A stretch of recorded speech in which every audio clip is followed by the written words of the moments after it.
fonctionné, Benoît Tranche-Montagne, lorsque les secours, les pompiers, les ambulanciers sont arrivés sur place, les chances de retrouver des survivants étaient quand même assez minces. Pour ne pas dire nul, j'ai avec moi M. Pierre Marino, qui est le porte-parole des pompiers ici des aéroports de Montréal. Vous nous disiez tantôt, M. Marino, que vos pompiers étaient là en temps et lieu. Cependant, l'aide extérieure a tardé à parvenir. Apparemment, au niveau des pompiers municipaux qui viennent en entraide d'un plan d'urgence, ça a pris énormément de temps avant que ceux-ci arrivent sur les lieux. C'est sûr qu'on va avoir à confirmer avec les différents rapports qui vont suivre. Mais quel était le problème? Il y avait un problème de ressources par après et un problème aussi de bonbonnes d'air qui n'étaient pas disponibles à ce moment-là. Alors, vous nous disiez tantôt que ça aurait pris quand même environ 1 heure à rassembler tout le monde, à les faire venir ici. À peu près 1 heure, là, la première information que j'ai des pompiers qui étaient sur le site, les pompiers de l'aéroport de Montréal, à avoir l'entraide, ça a pris environ 1 heure. Donc, ce matin, il n'y avait pas de survivants, mais s'il y avait eu des personnes gravement blessées qu'on aurait dû secourir à l'intérieur d'une carcasse en flammes, on aurait été incapable de le faire. On aurait eu 7 pompiers qui auraient intervenu comme ce matin. Puis il n'y aurait pas eu de ressources supplémentaires par après. Bon, est-ce que 7 pompiers, c'est suffisant? Ce matin, c'est un petit appareil qui s'est écrasé. On aurait pu, cependant, avoir un gros porteur. Est-ce qu'on est équipé pour faire face à de telles situations? C'est évident qu'il va falloir regarder au niveau des plans d'urgence si c'est suffisant, si on a les ressources nécessaires ou adéquates, s'il n'y a pas des améliorations à faire. Ça va être des choses qu'on va regarder au cours des jours qui suivent. Mais ce matin, ça s'est bien déroulé, l'intervention dans l'ensemble.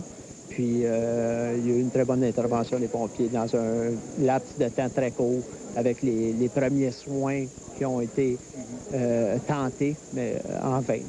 D'accord, je vous remercie. Voilà, Christian. Alors, Benoît, il y a le ministre fédéral des Transports, David Colnett, qui était ici un peu plus tôt aujourd'hui. Et à le voir comment il a réagi, il semblait quand même assez impressionné par la tragédie. Oui. Il a dit que c'était un accident très grave, qu'il faudrait faire toute la lumière sur cet incident. Donc, une enquête très longue qui s'annonce. Le ministre a tenu à préciser que le gouvernement offrait ses sympathies, bien sûr, aux familles des victimes et son appui aussi à ces familles. Maintenant, le ministre Colnett, on lui a posé la question ce matin, pourquoi avoir dirigé cet appareil vers Mirabel alors qu'on sait que l'appareil quittait Dorval en direction de Peterborough? Voici ce qu'il avait à nous répondre là-dessus. La route pour l'avion à Peterborough, Ontario, est dans la région de Mirabel et au moment de crise, la recommandation est pour l'atterrissage d'être ici. Alors, Benoît, jusqu'ici, les journalistes n'ont pu s'approcher très, très près de la carcasse de l'appareil. Effectivement, on a été tenus à l'écart. Les seuls qui ont pu s'approcher, c'est surtout très tôt ce matin, avant qu'on élargisse finalement le périmètre de sécurité. On a parlé avec l'ex-ministre Benoît Bouchard, qui est responsable un peu des opérations en ce qui a trait à la sécurité dans le transport, et nous disait que l'enquête serait très longue. Il a tenu un point de presse un peu plus tôt aujourd'hui. On va tout de suite l'écouter. Les premiers enquêteurs sont importants. Et c'est une des raisons pourquoi, M. Caporal Bourdon vous demandait de patience, pourquoi on protège tant le site.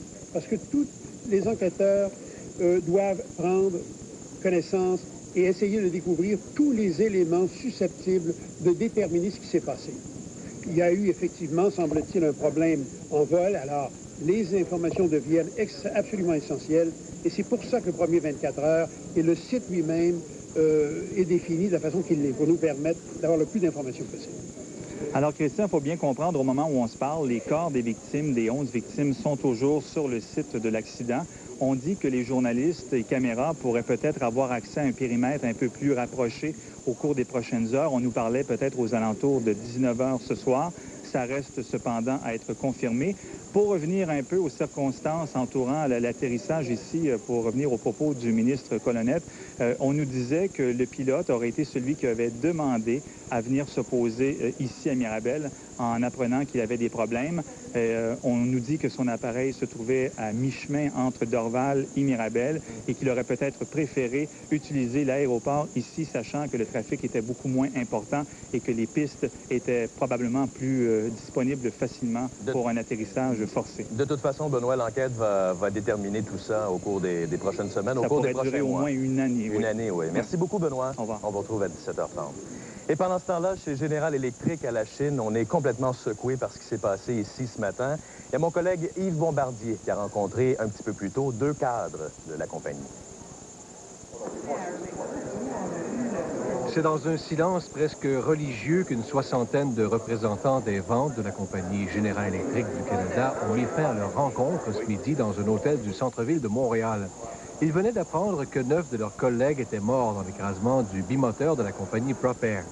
Et c'est le président et chef de la direction de General Electric lui-même qui a confirmé la nouvelle dans un point de presse improvisé et rempli d'émotion. We are saddened to confirm that a number of our employees were involved in a plane accident this morning near Mirabel, and that at the present time we are working with the RCMP, the Quebec Provincial Police, and the Department of Transport to work on the identification of the casualties. M. Gillespie a ajouté que les victimes occupaient des postes d'ingénieurs seniors et de cadres et qu'à sa connaissance, ils travaillaient tous au sein d'une même équipe à l'usine de la Chine pour la division hydraulique de la multinationale. Ils effectuaient donc régulièrement la navette entre l'usine de la Chine, qui compte 600 employés, et celle de Peterborough, en Ontario. Et ce n'est pas rare qu'ils utilisaient les services de la compagnie Propair. À la Chine, c'est la fabrication des pièces turbines. À Peterborough, c'est la fabrication des pièces de générateurs moteurs. Et quand ils vendent un système d'hydroélectrique, c'est la partie moteur et turbine qui vient ensemble, qui travaille sur une barrage, qui fait le produit final. Malgré ses nombreux voyages, c'est la première fois que General Electric vit une telle tragédie, un drame que ses dirigeants ne souhaitent à personne. Afin d'aider les familles des victimes, de même que les employés de General Electric, de passer au travers cette épreuve, l'entreprise a déjà mis sur pied un service d'aide psychologique. Yves Bombardier, Le Grand Journal. Et puis, il y a le président de Propair, Jean Pronovo, qui est descendu en catastrophe à Dorval ce matin de ses bureaux de Rouyn-Noranda. Il s'est dit très ébranlé par cette catastrophe. Il a dit que ses pilotes étaient parmi les meilleurs. Et Martin Robert, il a également mentionné que l'accident était probablement lié, dû à un problème mécanique. Mécanique, voilà, parce que, vous savez, Christian, il y a eu une inspection qui a été faite sur l'appareil. Il ne cesse que le 9 juin, c'est très récent. L'appareil a volé 24 heures depuis ce temps-là. Et il faut dire que le pilote et le copilote étaient des gens d'expérience. Je vous donne leur identité. D'ailleurs, l'avion qu'on voit actuellement à l'écran, c'est un avion similaire, là, ou même il est identique à celui qui s'est écrasé à Mirabel aujourd'hui. Les pilotes, Jean Provencher, 35 ans, 15 ans d'expérience. C'est un homme qui avait 3180 heures d'expérience sur un appareil comme celui que vous voyez actuellement à l'écran. Et le copilote, Walter Stryker, voilà, qui était copilote, 35 ans également, qui avait 6 ans d'expérience dans l'aviation. Donc vraiment, c'est des gens qui connaissaient très bien le domaine. Et ce qu'on peut ajouter à tout ça, c'est que la compagnie Propair est une petite entreprise, une PME, 75 employés environ, une vingtaine de pilotes. Des gens donc qui se connaissaient très bien, intimement. Donc, bien sûr, on peut comprendre que ces gens-là étaient vraiment terrassés aujourd'hui, complètement défaits. D'ailleurs, on peut écouter les commentaires là-dessus du président de Propair. Il faut comprendre qu'on est une PME et que l'esprit de famille existe beaucoup chez nous. Les gens ont des liens tissés très, très, très serrés. Et on parlait de psychologues pour les familles tantôt. On a dû les utiliser aussi pour notre propre personnel qui est très affecté. Martin, vous avez également rencontré des représentants de d'autres compagnies aériennes à Dorval qui étaient également très ébranlés. On était là, Christian, très tôt ce matin à Dorval et je peux vous dire d'abord qu'on a rencontré également des gens, probablement de la famille des victimes, des gens qui sont arrivés vraiment en pleurs sur place. On peut les voir d'ailleurs, ils embarquaient dans une voiture, ils ne nous ont pas parlé bien sûr, mais des gens qui sont arrivés dans le stationnement, qui ont observé ou ont remarqué la voiture probablement d'un des leurs et sont partis vraiment terrassés, défaits eux également. Et je peux ajouter à ça, oui, en effet, qu'il y a des gens, des pilotes et également des propriétaires de compagnies qui sont concurrentes en temps normal de cette compagnie Propair, qui eux également étaient vraiment là, très tristes, attristés de cet événement. Donc, un pilote qu'on a rencontré un peu plus tôt qui nous a dit, lui, que, bon, on partage tous la même passion. C'est difficile à vivre. Également, je vous laisse écouter quelqu'un d'une compagnie concurrente. Quand on aime la même passion, on partage un peu le même deuil. Quand il arrive un accident comme de la sorte, on se sent un petit peu des fois, je dirais, à l'abri de ça. C'est omniprésent, mais la passion est plus forte c'est tout le reste. En affaires, on est des concurrents, mais dans nos cœurs, on est quand même une famille. Et si on regarde les visages autour de nous ce matin, on est tous très, très tristes de ce qui s'est passé. Christian, il faut rappeler qu'il y a un programme d'aide psychologique qui a été mis en place par Proper et également General Electric, donc pour les deux compagnies, parce qu'on peut comprendre que vraiment les gens des deux entreprises sont actuellement complètement détruits par cet événement-là. Donc, un programme d'aide qui a été mis sur place et on verra la suite, bien sûr. Très important de les soutenir. Oui. Merci beaucoup, Martin, pour ces informations. C'est bien, au revoir, Christian. Alors, restez avec nous, mesdames et messieurs. Immédiatement après la pause, nous sommes de retour en direct de Mirabel.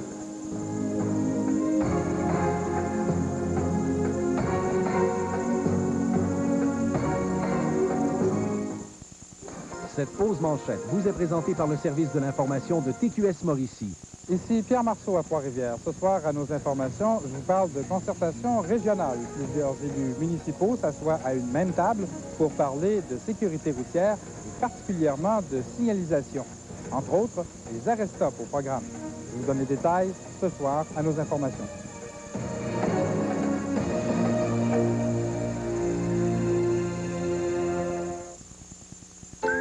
D'avion ici à Mirabel ce matin faisait donc partie de la compagnie General Electric de la Chine. Évidemment, aujourd'hui, le drapeau était en berne là-bas et Philippe Schnob s'y est rendu. Alors Philippe, je ne sais pas si vous avez pu parler à des employés, j'imagine que c'est la grande tristesse là-bas. Ça a été très difficile, Pascal, de rencontrer des employés, en fait impossible. On a pu parler à des employés qui entraient, mais ceux-là avaient entendu les choses à la radio, à la télévision, donc ils n'étaient pas au courant de ce qui se passait à l'intérieur, ils étaient consternés. Mais vous allez le voir sur les images, à la sortie, on avait tout fait pour qu'on ne puisse parler aux employés. Il y avait des policiers du service de la SPCUM qui escortaient, qui laissaient passer les gens puis qui nous empêchaient carrément d'aller leur parler. On comprend aussi, on ne voulait pas ajouter de tension puisque les gens étaient évidemment très touchés. Il faut dire que ces 9 employés-là, c'était des cadres et des ingénieurs qui se rendaient à Peterborough parce qu'ils travaillent conjointement à Peterborough et la Chine sur des projets de turbines hydrauliques. Et pour eux, c'était un voyage de routine d'aller à Peterborough. Donc, c'était des cadres, des ingénieurs, des gens qui travaillaient pas nécessairement avec la majorité des employés, là, qui sont les employés qui travaillent directement dans l'usine. Alors, nous avons quand même eu quelques réactions cet après-midi du porte-parole de la compagnie, le président, qui se trouvait par hasard à Montréal, M. Robert Gillespie. On va écouter, c'est en anglais, il y a une traduction. Elle est visiblement très émue. We are saddened to confirm that the employees on the plane that crashed are employees of General Electric. Les employés à bord they are from our hydro de General Electric. in Lachine and Peterborough.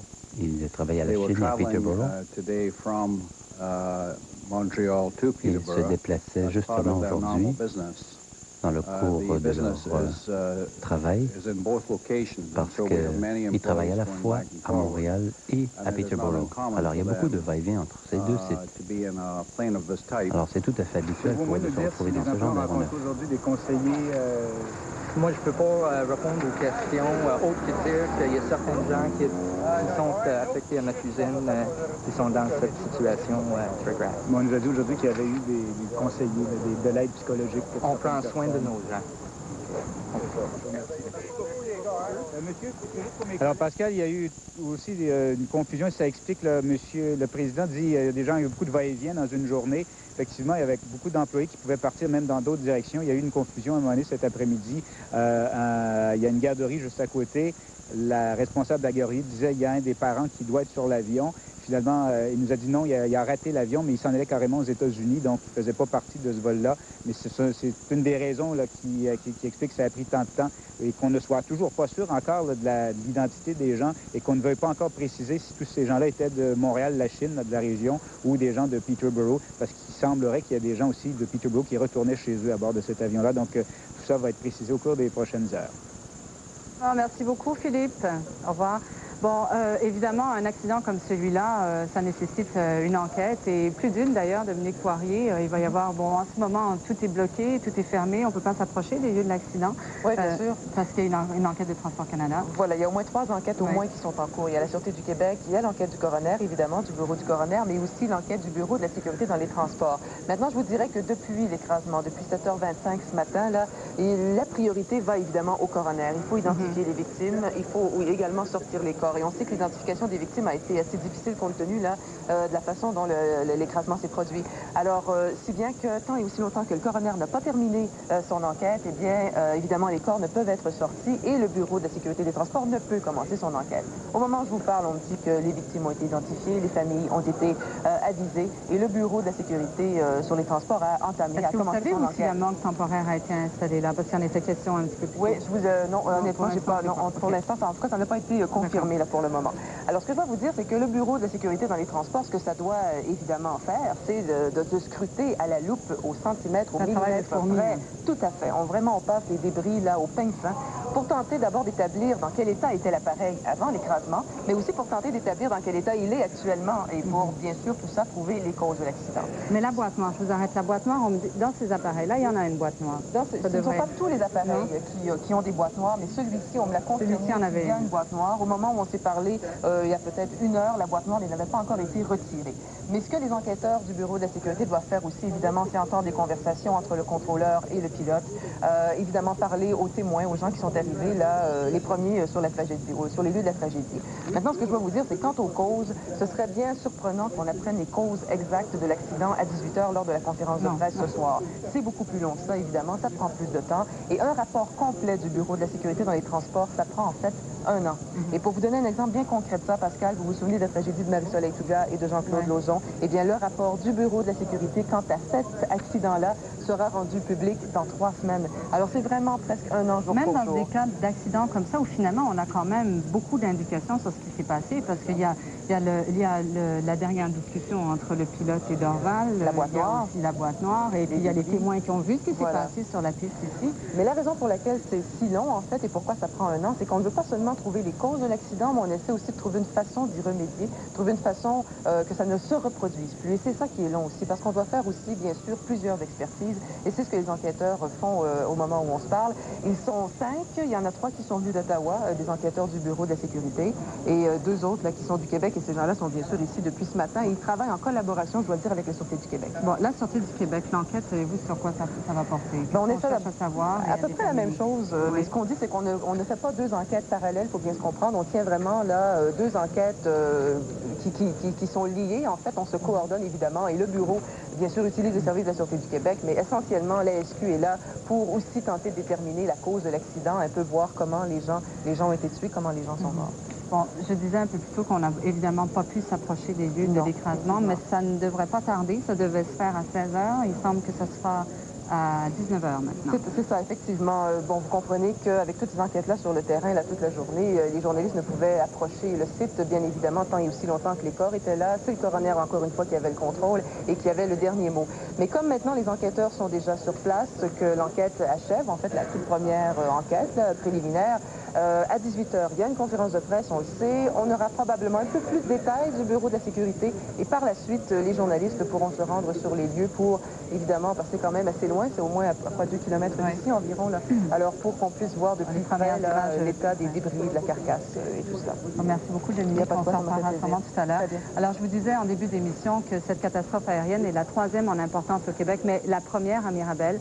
Louise Lafontaine nous a préparé un peu le triste bilan de toutes ces catastrophes aériennes au pays cette fois.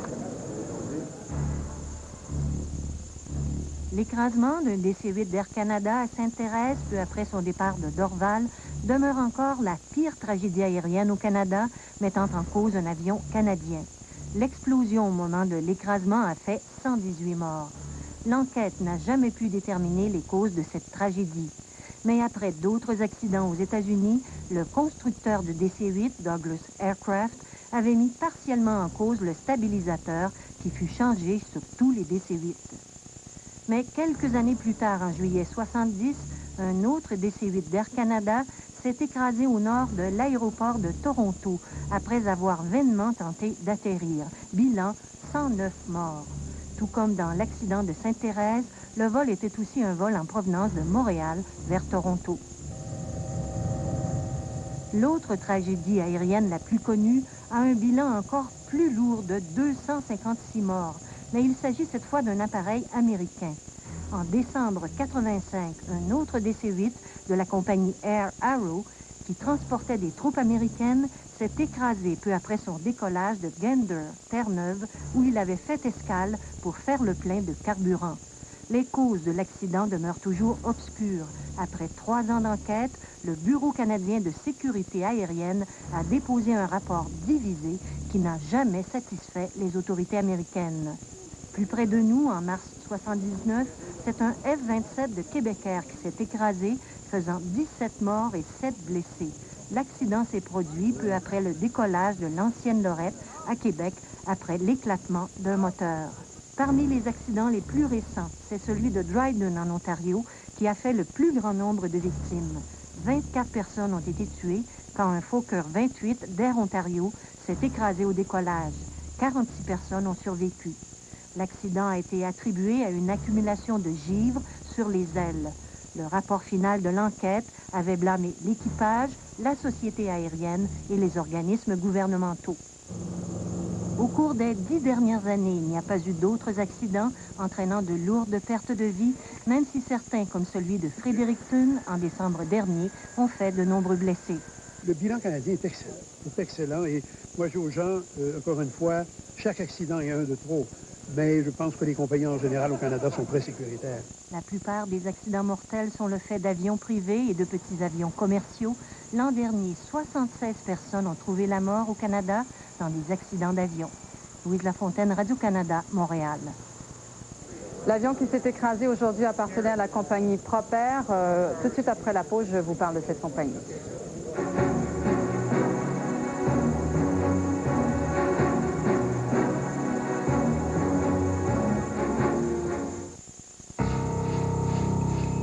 Proper l'avait acheté il y a 2 ans. L'avion comptait moins de 30 000 heures de vol. C'est dans la moyenne, a dit M. Pronovo. Sa dernière inspection remontait au 9 juin dernier. Il n'y en avait pas de majeur, je ne crois pas. C'est des inspections périodiques. Il n'y a pas nécessairement de défectuosité lorsqu'on fait une de ces inspections-là. Ce qui est arrivé, Jean Pronovo peut difficilement l'expliquer. Selon lui, c'est un problème qu'on ne pouvait détecter. Évidemment, l'enquête est en cours. Ce qu'on m'a dit, moi, c'est que après le décollage, il y a un feu qui s'est déclaré dans le moteur de gauche. C'est un pilote de 15 ans d'expérience, Jean Provencher, 35 ans, qui conduisait l'avion. Il comptait 6500 heures de vol, dont la moitié sur un Fairchild Metroliner. Son copilote, Walter Stryker, 35 ans et père d'une fille, avait 6 ans d'expérience et quelques mois à l'emploi de Proper. C'était la crème des pilotes. Proper transportait régulièrement depuis 3 ans des employés de GE, si bien que le personnel ici connaissait bien les victimes. Il est aujourd'hui bouleversé. Proper a donc fait appel au service de psychologues pour ses employés et pour les familles des victimes. Martine Guiron, Radio-Canada, Dorval. Avec nous, M. Désiel de la Gendarmerie royale du Canada et avec Alexandre également. Alexandre? Oui, voici, Pascal. J'ai ici un tout petit plan de la piste 24. On va essayer de voir à l'écran. On va tenter de le voir. Peu, oui. Ici, là où je pointe, c'est ici que l'aéronef a commencé son approche en catastrophe.